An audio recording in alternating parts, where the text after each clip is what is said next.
আসসালামু আলাইকুম। Crown cement সকালের খবরে আমন্ত্রণ জানাচ্ছি আমি ইসমত মিলি। ইউনেস্কোর মানদণ্ড অনুযায়ী জাতীয় বাজেটের 4 থেকে 6% শিক্ষা খাতে বরাদ্দের কথা বলা হলেও বাংলাদেশে প্রকৃতপক্ষে 2%-রও কম। আবার যা বরাদ্দ রাখা হয় তার বেশিরভাগই ব্যয় করা হয় অবকাঠামো নির্মাণ ও শিক্ষক কর্মচারীদের বেতন ভাতার পেছনে।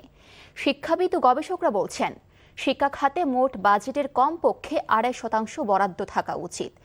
পাশাপাশি শিক্ষকদের প্রশিক্ষণ, গবেষণা ও তথ্য প্রযুক্তির সুবিধা নিশ্চিত করা জরুরি। এছাড়া কর্মমুখী ও কারিগরি শিক্ষার প্রতি জোর দেওয়ার তাগিদ দিয়েছেন তারা। বিস্তারিত ওবায়দুল্লাহ মামুনের রিপোর্টে। বাংলাদেশে প্রতি বছর হাজার হাজার গ্রাজুয়েট তৈরি হচ্ছে, কিন্তু মানসম্পন্ন শিক্ষার অভাবে তারা দক্ষ জনশক্তিতে রূপান্তরিত হচ্ছে না। ফলে দিনকে দিন শিক্ষিত বেকার তরুণের পাল্লা ভারী হচ্ছে। শিক্ষাবিদদের মতে মানসম্মত শিক্ষার অভাবের অন্যতম কারণ মানসম্মত শিক্ষকের অভাব। শিক্ষকদের প্রশিক্ষণ, তথ্য প্রযুক্তির ব্যবহার প্রান্তিক পর্যায়ে পৌঁছানো, শিক্ষার্থীদের প্রতিষ্ঠানমুখী করতে স্কুল ফিডিং সহ প্রণোদনা প্রদান, শিক্ষকদের সম্মানজনক বেতন ভাতা প্রদান এবং নৈতিক শিক্ষা ও কারিগরি শিক্ষার সমন্বয়ে শিক্ষা ব্যবস্থা প্রণয়নের কথা বলছেন শিক্ষাবিদ ও গবেষকরা। আমরা আশা করি যে 5% যাবে, হয়তো প্রথমবারই পারবে না যে 5%, কিন্তু 5% বরাদ্দ দিবে এই মানসিকতা থেকে তারা কাজ করা লাগবে। বাজেটে বরাদ্দগুলো সেভাবে রাখা লাগবে।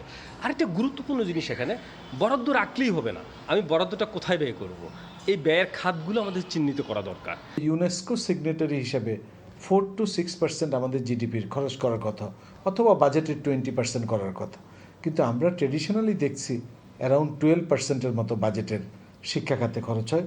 শিক্ষায় কমপক্ষে 2.5% বরাদ্দ রাখার পক্ষে মত দেন গবেষক ও অর্থনীতিবিদরা। কর্মমুখী শিক্ষায় সরকারকে সবচেয়ে বেশি বাজেট বরাদ্দ রাখার পরামর্শ তাদের।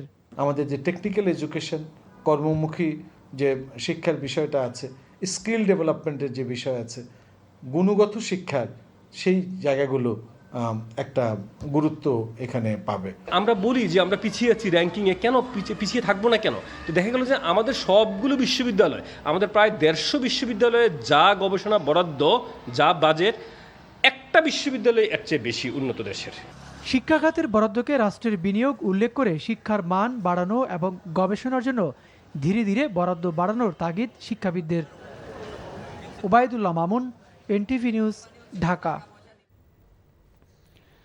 কুমিল্লায় নিষিদ্ধ ঘোষিত ছাত্রলীগের ব্যানারে ঝটিকা মিছিলের অভিযোগে সাবেক সংসদ সদস্য আকম বাহাউদ্দিন বাহার সহ 51 জনের বিরুদ্ধে সন্ত্রাস বিরোধী আইনে মামলা দায়ের করা হয়েছে। মামলায় আরও 160 জনকে অজ্ঞাতনামা আসামি করা হয়েছে।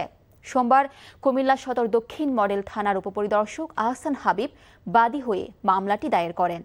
মামলার এজাহারে উল্লেখ করা হয়, রোববার দুপুরে কুমিল্লা সদর দক্ষিণ উপজেলার বিভিন্ন এলাকায় বাস ও মাইক্রো বাস যোগে এসে ছাত্রলীগের ব্যানারে একটি ঝটিকা মিছিল বের করা হয়।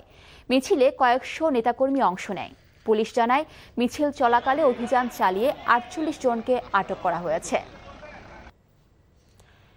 গ্রীষ্মের তীব্র তাপদাহে অতিষ্ঠ দেশের উত্তর পূর্বাঞ্চলীয় জেলা জামালপুরের জনজীবন। চলতি সপ্তাহে জেলায় সর্বোচ্চ তাপমাত্রা 36 ডিগ্রি সেলসিয়াস রেকর্ড করা হলেও তা অনুভূত হয়েছে 43 ডিগ্রি পর্যন্ত। ফলে তীব্র গরমে হাঁসফাঁস অবস্থা সাধারণ মানুষের। সবচেয়ে বেশি ভোগান্তিতে পড়েছেন নিম্ন আয়ের শ্রমজীবী মানুষেরা। হাসপাতালে প্রতিদিনই বাড়ছে ডায়রিয়া সহ গরমজনিত নানা রোগের সংখ্যা। গত কয়েকদিনে হিট স্ট্রোকে আক্রান্ত হয়ে জেলায় কয়েকজনের মৃত্যুর খবর পাওয়া গেছে। জামালপুর প্রতিনিধি আসমাউল আসিফের পাঠানো রিপোর্ট। গত 2 সপ্তাহ ধরে জামালপুরে বইছে তীব্র তাপপ্রবাহ। মাঝে মধ্যে হালকা বৃষ্টিপাত হলেও গরমের তীব্রতা খুব একটা কমেনি। উল্টো ভ্যাপসা গরমে জনজীবনে হাঁসফাঁস অবস্থা। রৌদ্রের খরতাপে পুড়ছে প্রাণীকুল। এরই মাঝে শ্রমজীবী ও নিম্ন আয়ের মানুষদের জীবন জীবিকার তাগিদে তীব্র তাপ উপেক্ষা করে বেরিয়ে আসতে হয় বাইরে। খেটে খাওয়া এসব মানুষ গরমের কষ্ট সহ্য করে খোলা আকাশের নিচে কাজ করছেন মাঠ, রাস্তা কিংবা হাট বাজারে। তবে তীব্র গরমে জরুরি প্রয়োজন ছাড়া বাইরে সাধারণ মানুষের আনাগোনা কিছুটা কম, যার নেতিবাচক প্রভাব পড়েছে স্বল্প আয়ের মানুষের উপর। পরিবেশ খুবই খারাপ করে ফেলাইছে আমাদের, বসতেই পারি না গরমের, এত গরম খুব তাপ। আজ কতদিন দিয়ে গরম গেছে, তাপমাত্রার জন্য কাম কাজ করা পাইতেছি না। এত পরিমাণ গরম যে আমার লাইফে আমি এখনো এই পরিমাণ গরম দেখিনি কখনো। জেলা স্বাস্থ্য বিভাগের কর্মকর্তারা শিশু, বৃদ্ধ, গর্ভবতীদের ঘরের বাইরে বের না হওয়া ও শ্রমিকদের স্বাস্থ্য সচেতনতায় নানা পরামর্শ দেন। শিশু এবং বয়স্ক মানুষ যারা আছেন এবং গর্ভবতী মায়েরা আছেন তারা ঘরের বাইরে যাবে না, এবং যারা মাঠে কাজ করছেন তারা পাতলা সুতি কাপড় পরিধান করবেন এবং ছাতা ব্যবহার করবেন এবং প্রচুর পরিমাণে পানীয় পান করবে। হাসপাতালে বাড়ছে ডায়রিয়া, জ্বর, বমি ও গরমজনিত রোগের সংখ্যা। সবচেয়ে বেশি দুর্ভোগে রয়েছেন শিশু, বৃদ্ধ ও গর্ভবতী নারীরা।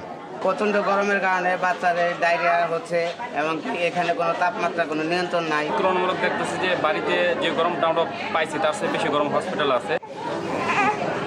NTV news desk. অস্ট্রেলিয়ার বিপক্ষে প্রথম ওয়ানডে সিরিজ জয়ের জন্য এবারই সবচেয়ে ভালো সুযোগ দেখছেন বাংলাদেশের অধিনায়ক মেহেদী হাসান মিরাজ। 21 বছরের অধরা জয়ের লক্ষ্যে আজ বেলা 11টায় অস্ট্রেলিয়ার মুখোমুখি হবে বাংলাদেশ। 15 বছর পর ঘরের মাটিতে অস্ট্রেলিয়ার বিপক্ষে ওয়ানডে সিরিজ খেলতে যাচ্ছে বাংলাদেশ। তবে অজিতের বিপক্ষে অতীত ইতিহাস বেশ বিবর্ণ। দুই দলের খেলা 22 ওয়ানডেতে মাত্র একবারই জয় পেয়েছে লাল সবুজরা।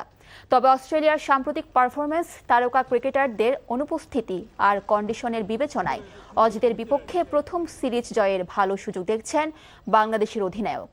এদিকে পাকিস্তানের বিপক্ষে ওয়ানডে সিরিজ হেরে আসা অস্ট্রেলিয়া বাংলাদেশের বিপক্ষে পাচ্ছে না ট্রাভিস হেড, মিচেল মার্শের মতো খেলোয়াড়দের। তবে সিরিজ জয় নিয়ে আশাবাদী সফরকারীরা।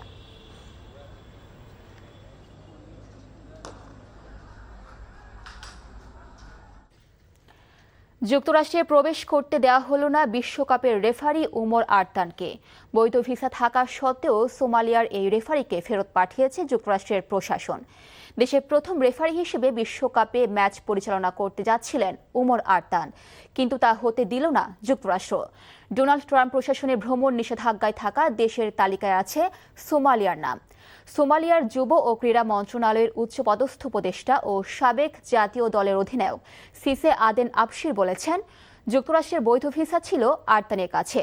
বিশ্বকাপ ম্যাচ পরিচালনার জন্য ফিফার তালিকাভুক্ত 52 রেফারির একজন আরতান। 2025 সালে আফ্রিকান ফুটবল কনফেডারেশনের বর্ষসেরা পুরুষ রেফারি হন আরতান। সকালের খবর এটুকুই।